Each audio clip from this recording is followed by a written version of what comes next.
Hi, this is Dorothy from TaiChiBozeman.com/rawfoodblog. I'm making some sprouted rye Essene bread today, and I'm pushing sprouted rye berries through the juicer here. This is the Omega juicer, and it's got the flat screen in it. When you juice, it's got the holes in the screen so that the juice can come out. But the cone in here is just flat. It doesn't have any holes, so it's great for making bread or nut butter, things like that.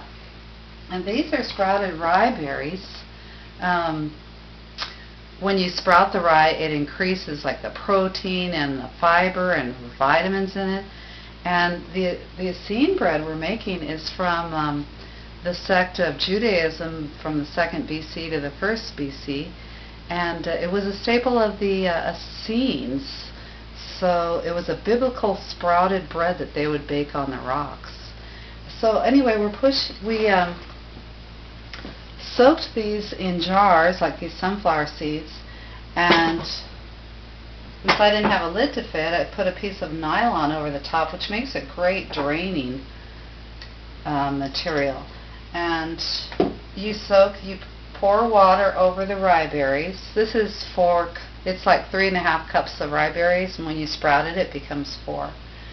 And then you pour water over it, let it sit for a day, and then drain it through the material, and let that sit, and then maybe drain it one more, or fill it with water one more day and let it drain. And then the sunflower seeds we sprouted as well, they only take 1 day. So you fill this with water, drain it off, and then let that sit for 1 day. This one 2 days, rye berries 2 days, sunflower seeds 1. So I'm going to continue to push this through, and then we'll add a few things and make it into bread.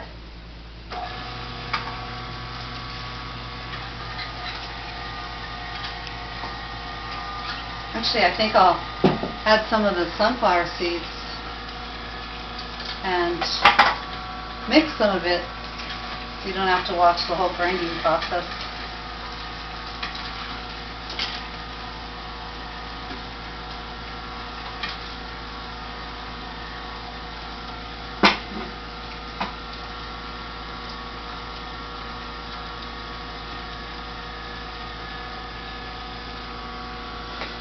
So here's the sunflower seed. You could also call that sunflower seed butter coming out.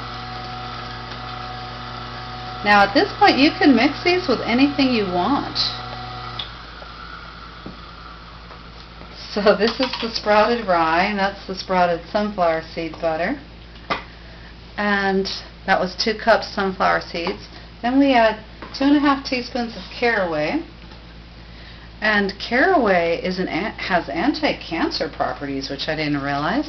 Helps deal with gastrointestinal pain, and is an antiseptic, antihistamic, diuretic, digestive, astringent. It's a tonic. It's great for your heart and lowers blood pressure as well. And then we're going to add 2.5 teaspoons of dill. And dill, the Latin name for dill is dilla, which means to lull or soothe. And people used, or still do, feed this to babies with honey and hot water. They just grind up the dill, as I did in their grinder, and then mix it with hot water and honey for babies' tummies. So 2.5 teaspoons of dill, and a little bit of salt. This is Himalayan crystal salt. I'll use a teaspoon again. And then herbs of choice, and today I'm using Mrs. Dash honey or onion and herbs. So a teaspoon of that.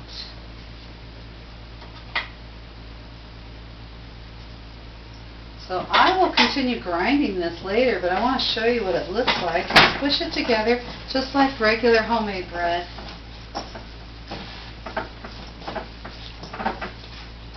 And you can make this into 2 big loaves or like 6 little loaves. And then you don't want to shape it more than 1.5 inches in your dehydrator, because it won't, it'll be too gooey when you eat it. So you can shape this into loaves like this. And I will put this in my dehydrator at 105 degrees for 6 to 16 hours. And you can just look at it and taste it after 6 and see if it's warm and chewy to your taste. If you leave it longer, it's going to become a cracker. And actually, you could take this and flatten it all over. Flatten it and make rye crackers out of it. So try sprouted rye berries. They're really great and great for you and really good for your stomach in all ways. They'll settle your stomach and relieve gas after eating. To your health from Dorothy at taichibosman.com/rawfoodblog.